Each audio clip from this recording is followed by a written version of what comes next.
নমস্কার, কেমন আছেন সবাই? রূপকথার নতুন একটি ব্লগে আপনাদেরকে অনেক স্বাগত জানাই।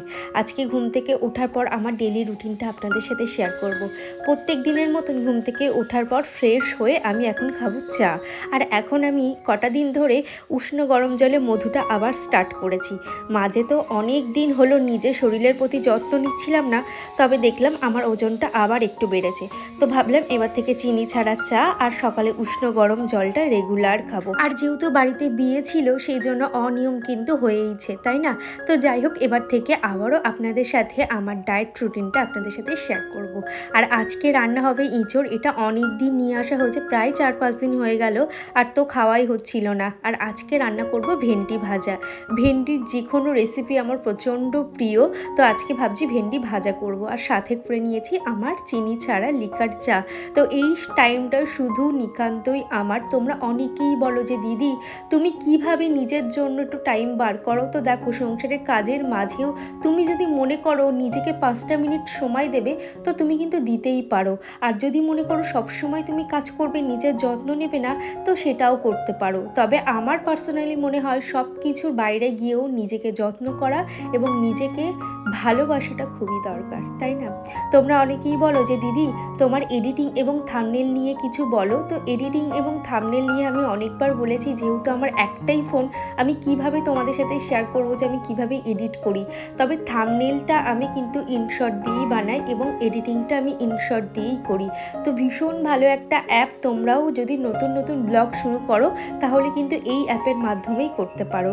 আর তোমরা আমার এডিটিং এবং ভিডিও করার যে স্টাইল, সেটা খুবই পছন্দ করো। তো থ্যাংক ইউ সো মাচ, এইভাবে আমার পাশে থেকো। ইমাই অ্যাকাউন্ট থেকে একটা বোন আমাকে কমেন্ট করেছে, সংসার পড়াশুনো সামলে তোমার ভিডিওর অপেক্ষায় থাকি। তো থ্যাংক ইউ, এইভাবে আমার পাশে থেকো। এদিকে স্রোগাতা আমাকে কমেন্ট করেছে, খুব সুন্দর হয়েছে ভিডিওটা, লাইক দিয়ে কমেন্ট করে পুরো ভিডিওটা দেখে নিলাম। থ্যাংক ইউ, এইভাবে আমার পাশে থেকো। কৃষ্ণা ফ্যামিলি অ্যান্ড ব্লগ থেকে দিদিভাই আমাকে কমেন্ট করেছে, আজকের ভিডিওটা খুব সুন্দর হয়েছে দিদিভাই। তো থ্যাংক ইউ কৃষ্ণা, আর এইভাবে পাশে থেকো এবং তুমিও নিজের পথে এগিয়ে যাও। এদিকে আমাকে কমেন্ট করেছে অলোক খুশি অ্যাকাউন্ট থেকে, তো দিদিভাই লিখেছে তোমার ভিডিও আমি ডেলি দেখি কিন্তু কমেন্ট করা হয় না। তো থ্যাংক ইউ। আর এদিকে আমাকে কমেন্ট করেছে রিহানা খাতুন, আমাকে কমেন্ট করেছে তোমার কথাগুলো খুব সুন্দর। তো থ্যাংক ইউ, এইভাবে পাশে থেকো। বৃষ্টি আমাকে কমেন্ট করেছে, অনেক ভালো লাগলো দিদিভাই, খুব সুন্দর ভিডিও বানাও তুমি। মামনি এখন কেমন পড়ে অবশ্যই জানিও, ভালোবাসা রইল। ও তো এখন এলকেজিতে উঠেছে ঠিকই, তবে নার্সারিটা ও প্রায় 6টা মাস হাতে পেয়েছিল। তো খুব একটা ভালোভাবে এখনও লেখাগুলো শেখেনি, আশা করছি শিখে যাবে। আমি না ওর ওপরে খুব একটা প্রেশার ক্রিয়েট করি না, লেখাপড়া কিন্তু শিখে যাবে। এটা কিন্তু জোর করে বা চাপ দিয়ে কিন্তু কিছু হবে না। তো ওর ওপরে আমি খুব একটা চাপ দিই না।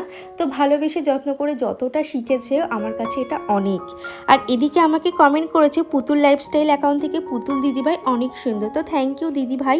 মৌ লাইফস্টাইল অ্যাকাউন্ট থেকে দিদিভাই কমেন্ট করেছে গরম ভাতে গরম গরম বেগুন ভাজা দারুণ লাগে, সব মিলিয়ে খুব ভালো লাগলো। তো থ্যাংক ইউ মৌদি, এইভাবে আমার পাশে থেকো আর এইভাবেই রূপকথাকে ভালোবেসে যেও। মিটু বাছার অ্যাকাউন্ট থেকে দিদিভাই আমাকে কমেন্ট করেছে রূপকথা তুমি কবে গো এডিটিং এবং থাম্বনেল কি করে করো, একটু শেয়ার করবে রূপকথা? অবশ্যই শেয়ার করব। আমি এই ধরো প্রায় 2-2.5 বছর আমি ভিডিও বানাচ্ছি, তোমাদের প্রত্যেকের রিকোয়েস্ট আমি কিভাবে এডিটিং করি, তো অবশ্যই একদিন আমি শেয়ার করব, একটু অপেক্ষা করো। আর এদিকে আমাকে কমেন্ট করেছে পিঙ্কি, হাই দিদি। হাই পিঙ্কি, কেমন আছো? এদিকে সিম্পলি দীপা আমাকে কমেন্ট করছে, ফার্স্ট কমেন্ট। তো thank you Dipa. Arpita Das account থেকে দিদিভাই আমাকে কমেন্ট করেছে অনেক ভালো থেকো, একটু ভালোবাসা দিয়ে আসবেন দিদিভাই। তো থ্যাংক ইউ সো মাচ। হ্যাঁ, আমি অবশ্যই সবার পাশে থাকি, আর সবাই তোমরা যে এত সুন্দর সুন্দর কমেন্ট করো, thank you so much. Secret blogger তাইভা দিদিভাই আমাকে কমেন্ট করেছে খুব সুন্দর লাগলো তোমার ভিডিওটা, তুমিও আমার পাশে থেকো। তো থ্যাংক ইউ তাহিবা, আর আমি অবশ্যই তোমার ভিডিওটা একবার হলেও দেখে আসবো। মোহিনী আমাকে কমেন্ট করেছে খুব সুন্দর হয়েছে ভিডিওটা দিদিভাই। তো thank you Mohini. Tatan shorts account থেকে দিদিভাই আমাকে কমেন্ট করেছে কাল আমরা গিয়েছিলাম কুমোরপুকুর মেলায়। ও আচ্ছা, তোমার বাড়িও এখানে? তোমার বাড়ি কোথায় অবশ্যই আমাকে জানিও। নমনীতা দিদিভাই আমাকে কমেন্ট করেছে তোমার ভিডিও দেখার আশায় থাকি, পাস্তার পায়েসটা খুব ভালো হয়েছে, মাছের চপটাও ভালো হয়েছে, মোচার চপটাও ভালো হয়েছে, ভালো থেকো সুস্থ থেকো, মাম্মাম ভালো থাকুক শুভ কামনা করি। তো থ্যাংক ইউ, এইভাবে এইভাবে আমার পাশে থেকো দিদিভাই, আর তোমার এই প্রত্যেকটা কমেন্ট আমার খুবই ভালো লাগে। একদিন তোমার সাথে আমার দেখা করার খুব ইচ্ছা রইল। আর এদিকে আমাকে কমেন্ট করেছে কাকুলি চক্রবর্তী, লিখেছে রূপকথা তোমার রান্নাঘরের মাপটা একটু বলবি গো। অবশ্যই আমি জেনে নিয়ে তোমাকে বলবো। তোমরা অনেকেই বলো যে দিদি তোমাদের রান্নাঘরটা আমার খুব ভালো লাগে, তো থ্যাংক ইউ সো মাচ। নাইকা থেকে কিছু পার্সেল অর্ডার করেছিলাম, আমার সানস্ক্রিনটা ফুরিয়ে গেছিলো, বডি ওয়াশ ফুরিয়ে গেছিলো, এবং নতুন একটা জিনিস নিয়েছি, সেটা হচ্ছে এই বডি লোশনটা। তো আমি এম ক্যাফিনের নিয়েছি, এম ক্যাফিনের প্রোডাক্ট আমার খুবই ভালো লাগে। তো এইগুলো নিয়েছি, রিভিউ অবশ্যই দেবো কটা দিন পরে। তো এই প্রোডাক্টগুলো কেমন হয়েছে অবশ্যই কমেন্টে জানিও। আপনাদের সাথে কথা বলতে বলতে আমার ঘরের কাজ কিন্তু প্রায় হয়ে এসছে। আমি এখন ঘর মুছে যাব স্নান করতে। তো তার আগে মামামের বাবা বললো এখন তো অনেক দেরি আছে তোমার স্নান করার, পাস্তা বানিয়ে দাও।